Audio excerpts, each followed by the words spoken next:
The Marvels comes out tomorrow. I've already released my out of theater reaction, which is live on my channel now if you want to check that out. But this is going to be my spoiler-free review on the film. I'm not going to be talking about any spoilers, cameos, or appearances that may or may not have happened in this film. This is going to be my full spoiler-free review. I'm not going to be talking about a single thing about this movie. So to get right into it, this film is one of the most disappointing movies of the year. And saying that as well, this year in general has been filled with some pretty big stinkers in my eyes. This has not been a very good year for cinema, and this is just another movie to add to that pile of worst films of the year. And I think this film had potential. It had potential to be good. It could have been a good film.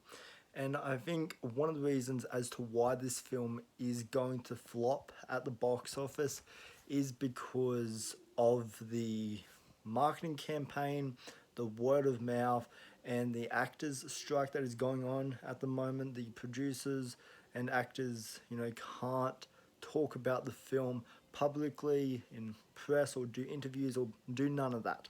So I think that's something that's really holding this film back. And on top of that, I think this film has had some of the worst trailers in the entire MCU. This was a movie I had some excitement going into it, but for the most part, I was very reserved going into this movie because Captain Marvel was a movie that I just thought was very mediocre. It's a movie that I acknowledge it exists, but it's not a movie I'm.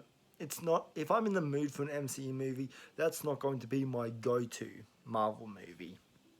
And and it seems like with Phase 5, it seems like they're going a more female approach with how they're forming the Avengers team, how they're building up to Avengers, the Kang Dynasty, and Avengers Secret Wars, because both, Phase 5 and Phase 6, they're both these phases are leading to those movies.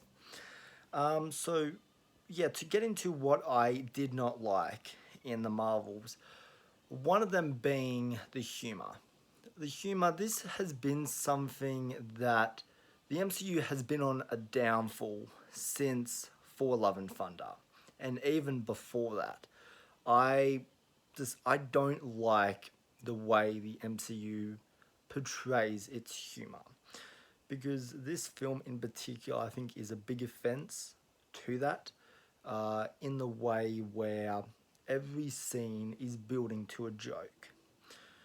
And by doing that, there's no clear narrative in its story. It's just scene after scene building to a punchline. Punchline ends, new scene starts, building to a punchline. Punchline ends, start of new scene. That's the entire first act of this movie. And all of the jokes that were established in the first act is just rinsed and repeated throughout the next two acts of the film. There's no fresh jokes. It's the exact same humor, exact same jokes you've already seen two or three times in the first act of the film, which, if you didn't laugh the first time, you're not going to laugh the sixth, seventh time this happens. And so the humor is very repetitive. This is one of the most unfunny Marvel films to come out to date. And I felt like all of the humor, it was just forced. And yeah, the MCU's humor is never been something that I've particularly enjoyed. Some people might enjoy it. Goose was a highlight in the first Captain Marvel, so I can see a lot of people enjoying the cat and what they do with them in here. But for myself, I did not give two shits about that. And then the dialogue in this film. Oh, fuck. Whew, okay. the dialogue in this film felt like a Monday morning cartoon. It's this very childish, very on the nose dialogue, and it just, this is not how normal people would talk, and it felt so awkward. Like, and every dialogue is, is a joke coming out of these characters' mouth. Like, there's a scene when Miss Marvel is like, what is it? It's like, my captain, and it's a scene that it's not supposed to be funny, but it's unintentionally funny. And then that's the type of humor that this film delivers, is scenes that aren't supposed to be funny come across as funny because of the execution. And now, our villain in this film is probably the most forgettable villain in the MCU since For the Dark World. But even the Dark Elves in that movie, I can remember better than the villain in this movie. Like, leaving the theater and having about a 2-3 hour gap since I've watched it, I can't remember anything about this villain.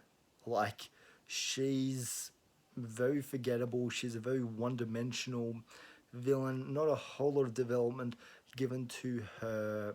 What is it?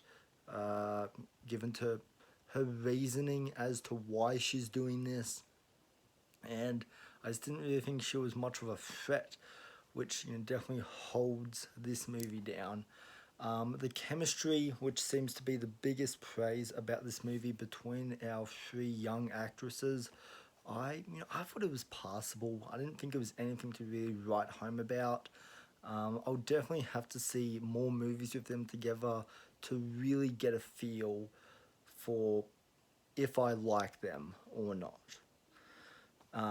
Because yeah, I don't know. I didn't really think their chemistry was something, all that great in this movie, and the action scenes as well are a big disappointment here. We've seen these action scenes about 100 times before, and we've seen them done better than how this movie portrays it. Like, these are the most typical standard space battles that you can possibly get. Like, there's no cool, camera trickery. There's no cool, I guess, visuals. Like, this film I also just thought was very, very visually uninteresting as well. And another thing is the film jumps from planet to planet, and there's no flow. And like, there's a scene where, what is it, Captain Marvel is like a queen or a goddess at this other planet, and that whole sequence, if you've seen the movie, you know exactly what I'm talking about. I hated it. Like, fuck. Like, Marvel, never do that again. Never, ever do that again. Like, it's forced. It didn't serve any purpose. It was like a one-off sequence, and the only reason why it's there is for this movie to get to an hour and a half. And there's a lot of sequences in this film that you could have cut, and this film could have been about 50 minutes shorter, and it may have been a little bit better. And I don't want to get into spoilers here, but this is a Marvel film, and every Marvel villain dies or gets defeated, eventually. And the way she gets defeated in this is, I think, one of the laziest, ways to kill a villain I think I've seen in a long time. What else is there? Yeah, the first act I did not like. There's an entire scene with cats towards the end, which I thought was kind of pointless. And it kind of goes against what the Marvels should be. Like, they've always been, I guess, a group of heroes to really, care for human life, and they want to save people, and the way you go about saving them is this. Like, really? Like, doesn't this make you, a murderer? But, I mean, sure. I mean, I can't justify for that, but, fuck me, what else is there to talk about in this movie? Oh, yeah, there's an after credit scene. The after credit scene was, yeah, pretty cool. I mean, it was, it was ruined for me, so it wasn't really a big surprise, but it does set up for future MCU movies. And as far as where this movie kind of goes, as far as it leading into the bigger picture for Phase 5, I'm a less interested to see where they go now, because I think the characters that they're establishing as these new Avengers, I think these characters need a lot more. They need a lot more development, and I think you can't count on Marvel fans, or just your normal everyday moviegoers, to have watched every single Disney Plus series. And I think that's what will kind of pull people away from this film a lot. Is because if you haven't seen some of the series that Marvel has put out on Disney Plus, it's going to be very confusing going forward with Phase 5 and Phase 6. There's one scene in particular that connects to the bigger picture that I thought that I was confused by. Then after I looked it up after the movie, yep, that makes sense. And so I think you should take you should take what worked about Phase 1 and Phase 2 of Marvel, where there's like a great solo film about Iron Man. There's a great solo film about Captain America. There's a great Hulk solo film. There's a great, Thor solo film.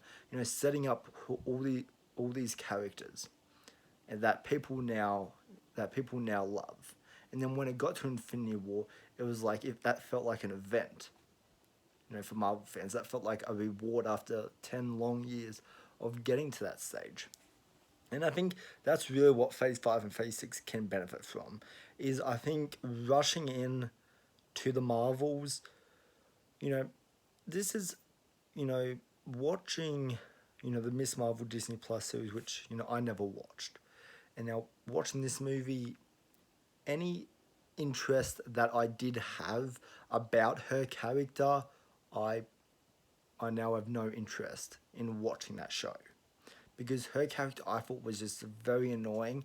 Like, she kind of comes across as like Tom Holland's Spider Man. Like, she has these powers, that she wants to kind of explore and expand with, but just like her dialogue, the way the script wrote her, the execution, I thought was terrible of her. And, I reflect back on the movie and I'm like, what purpose does she actually sell in this movie? Besides being a part of the bigger picture, you could have easily removed her from this movie and the movie would probably be no different. And this is a movie that it's not really a Captain Marvel movie. It's not really a Miss Marvel story. It's not really Captain Marvel's sister's story. And that's the problem that this movie had, is like the movie does not know what it wants to be. Like, there's three different storylines going on here and it really doesn't utilize all three of those characters. Really, Captain Marvel probably has the most to do here, and I thought that was a pretty bad choice for this movie to go, since people already know who Captain Marvel is from her own movie. This movie should have focused either on Miss Marvel or her sister. Like, putting all the attention on her, I can see why. I can see why from a money standpoint, since Captain Marvel made $1 billion at the box office. I would want to kind of jump on that success and make a movie and make a sequel to her. I understand that.